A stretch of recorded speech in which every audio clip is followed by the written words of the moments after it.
मित्रों, जो लोग भीड़ में शोर मचाते हैं, हाँ, जो लोग भीड़ में शोर मचाते हैं ना, वो भीड़ में ही रह जाते हैं। जो लोग भीड़ में शोर मचाते हैं वो भीड़ में ही रह जाते हैं, और जो खामोशी से अपना काम कर जाते हैं वही इतिहास बनाते हैं, वही सफलता पाते हैं। मतलब क्या है? मतलब ये कि भीड़ और भेड़चाल पूरे एमपी में उमड़ रहा है। कहीं भी जाइए, बुक स्टोर पे हर तरह की बुक्स अवेलेबल हैं, हर तरह के नोट्स अवेलेबल हैं। जितने यूट्यूब चैनल देखेंगे, रोज नए यूट्यूब चैनल में नए टाइप के कंटेंट है। दिमाग आपका बहुत कंफ्यूजन हो रहा होगा। एक दो कॉल आए, तो सर थोड़ा क्लियर कीजिए कैसे पढ़ें। मैं आपको सामान्य प्रबंधन के बारे में और ओवरऑल सिलेबस का एनालिसिस भी बताऊंगा। बस बने रहिए, अगले 5 से 10 मिनट में काफ़ी इंपॉर्टेंट लेक्चर होने वाला है। देखिए, इस भीड़ भेड़चाल से अगर बचना है और शेर की तरह अकेले रहना है, शेर जो होता है, शेर के सामने बहुत सारे शिकार जाते रहते हैं, बहुत सारे आते जाते रहते हैं, लेकिन जब उसको भूख लगती है तभी वो उठता है और शिकार करता है। हर शिकार को देख के लपकता नहीं है। वैसे ही हर नोट्स को देख के, हर बुक को देख के, हर वीडियो को देख के आपको झपटना नहीं है जब आपको भूख लगे। मतलब जब आपको कंटेंट की रिक्वायरमेंट हो, उस हिसाब से वो चीज़ आपको पढ़नी है।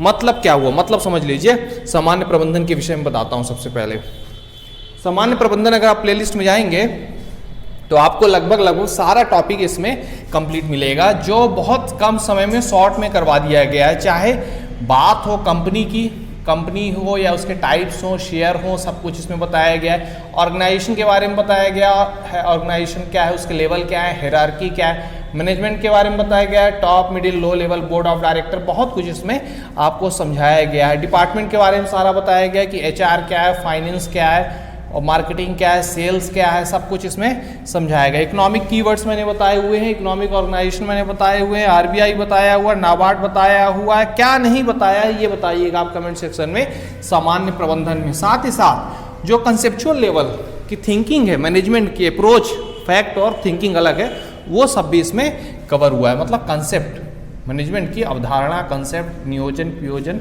सब कुछ कराया गया बहुत शॉर्ट में, बहुत ही शॉर्ट में, जो एग्जाम ओरिएंटेड है, जिसका आप बार बार रिवीजन करा सको। तो अब मैनेजमेंट की कहानी यहाँ समाप्त होती है। कुछ लेक्चर्स हैं वो रिवीजन के साथ में पढ़ा दूंगा। जिन लोगों को दिक्कत हो रही होगी, इंग्लिश में कंटेंट वो बताइएगा, रिवीजन में हिंदी इंक्लूड कर ली जाएगी।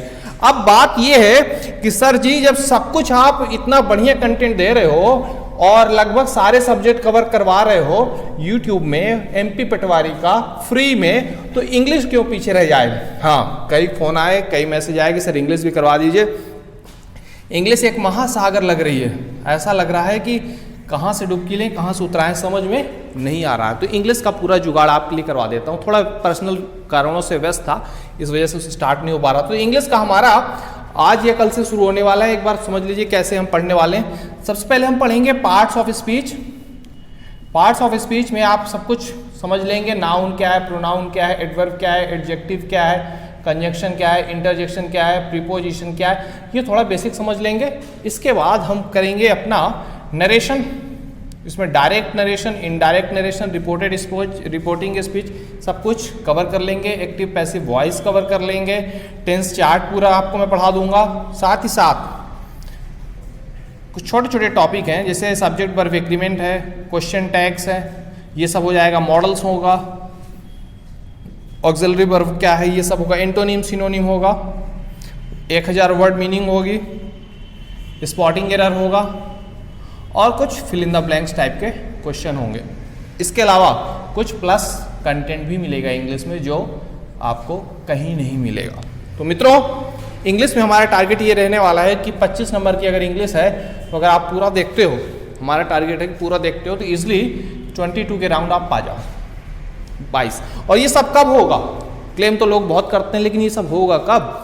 ये सब हमारा जो टारगेट है पूरा सिलेबस फिनिश करने का आपका, वो 10 जनवरी के आसपास का। जी हाँ, 10 जनवरी के आसपास पटवारी, एमपी पटवारी का पूरा सिलेबस फिनिश करा दें, ताकि आपके पास करीब फरवरी और मार्च 2 महीने पर्याप्त रहे रिवीजन के लिए, एमसीक्यू के लिए और डाउट पूछने के लिए।